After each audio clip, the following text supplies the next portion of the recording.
More than 70,000 people fighting in Russia's military have now died in Ukraine, according to data analyzed by the BBC. And for the first time, volunteers, civilians who joined the armed forces after the start of the war, now make up the highest number of people killed on the battlefield since Russia's full-scale invasion began in 2022. Every day, the names of those killed in Ukraine, their obituaries and photographs from their funerals are published across Russia in the media and on social networks. BBC Russian and the independent website Mediazona have collated these names, along with names from other open sources, including official reports. We checked that the information had been shared by authorities or relatives of the deceased, and that they had been identified as dying in the war. New graves in cemeteries have also helped provide the names of soldiers killed in Ukraine. These are usually marked by flags and wreaths sent by the Defense Ministry. We have identified the names of 70,112 Russian soldiers killed in Ukraine, but the actual number is believed to be considerably higher. Some families do not share details of their relatives' deaths publicly, and our analysis does not include names we were unable to check, or the deaths of militia in Russian-occupied Donetsk and Luhansk in eastern Ukraine. Among them, 13,781 were volunteers, about 20%, and fatalities among volunteers now exceed other categories. Former prisoners, who joined up in return for pardons for their crimes, were previously the highest, but they now account for 19% of all confirmed deaths. Mobilized soldiers, citizens called up to fight, account for 13%. Since October last year, weekly fatalities of volunteers have not dipped below 100, and, in some weeks, we have recorded more than 310 volunteer deaths. As for Ukraine, it rarely comments on the scale of its deaths on the battlefield. In February, its president, Volodymyr Zelensky, said 31,000 Ukrainian soldiers had been killed, but estimates based on U.S. intelligence suggest greater losses. The story of Rinat Krasnyarov is typical of many of the volunteer soldiers who died. He was from Ufa in Bashkortostan and had been working 2 jobs to make ends meet, at a tram depot and a plywood factory. He was 62 years old when he signed his contract with the Russian army in November last year. He survived less than 3 months of fighting and was killed on the 27th of February. His obituary, in a local online memorial website, simply called him a hardworking, decent man. According to the data we analyzed, most of the men signing up come from small towns in parts of Russia where stable, well-paid work is hard to find. Most appear to have joined up willingly, although some in the Republic of Chechnya have told human rights activists and lawyers of coercion and threats. Some of the volunteers have said they did not understand the contracts they were signing had no end date, and have since approached pro-Kremlin journalists to, unsuccessfully, ask them for help ending their service. Salaries in the military can be 5 to 7 times higher than average wages in less affluent parts of the country. Plus, soldiers get social benefits, including free childcare and tax breaks. One-off payments for people who sign up have also repeatedly risen in value in many parts of Russia. Most of the volunteers dying at the front are aged between 42 and 50. They number 4,100 men in our list of more than 13,000 volunteers. The oldest volunteer killed was 71 years old. A total of 250 volunteers above the age of 60 have died in the war.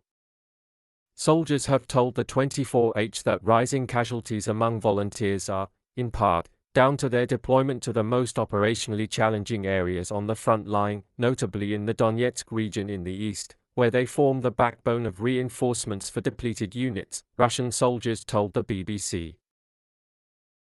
Russia's meat grinder strategy continues unabated, according to Russian soldiers we have spoken to. The term has been used to describe the way Moscow sends waves of soldiers forward relentlessly to try to wear down Ukrainian forces and expose their locations to Russian artillery. Drone footage shared online shows Russian forces attacking Ukrainian positions with little or no equipment or support from artillery or military vehicles.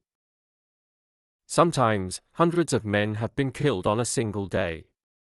In recent weeks, the Russian military have made desperate, but unsuccessful, attempts to seize the eastern Ukrainian towns of Chasiv Yar and Pokrovsk with such tactics.